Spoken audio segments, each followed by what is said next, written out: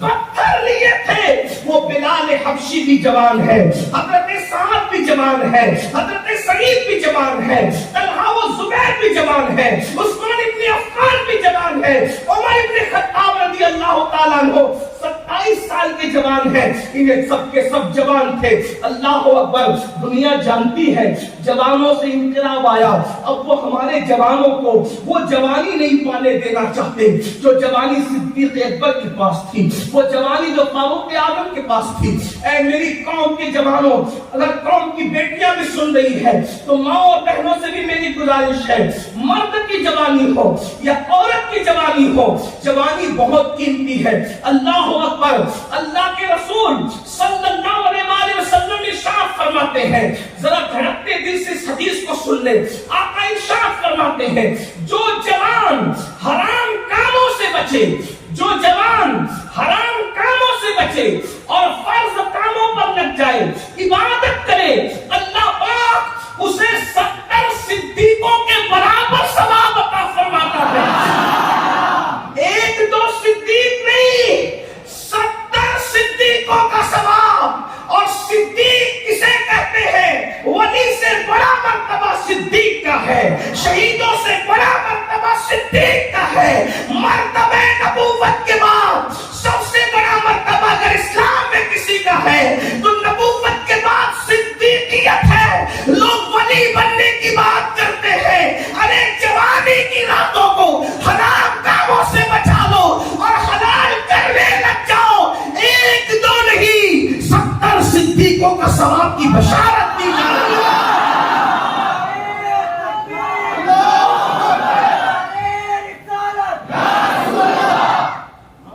70 صدیق کسے ہیں؟ صدیق کہتے ہیں اسے جس کا مرتبہ نبوت کے بعد۔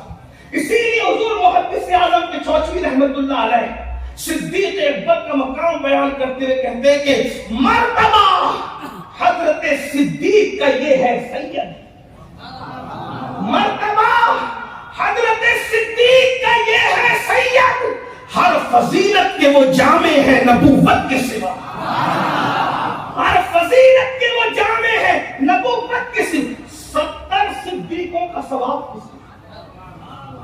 کس بنیاد پر؟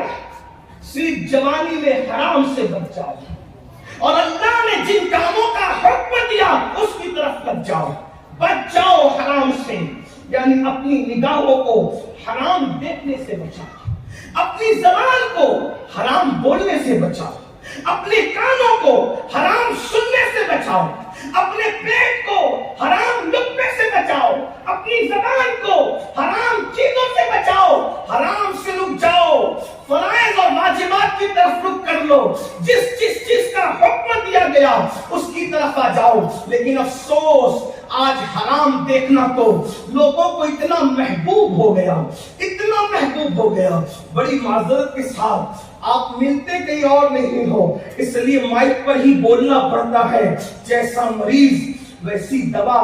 مجھے تو شرم بھی آتی ہے، اذیت بھی ہوتی ہے، مگر کیا کریں، اپنی ذمہ داری پوری بھی کرنا ہے۔ آنکھ حرام میں اتنی مبتلا ہو گئی کہ آج کتنے جوان ہیں جن کے موبائل حرام فلموں سے محفوظ ہے، گندی پکچروں سے محفوظ ہے۔ اللہ اکبر، میں سوچتا ہوں یا اللہ کیا یہ قوم ہے، اور وہ بھی زنا کی فلمیں۔ اللہ اکبر، زنا کا لفظ سن کر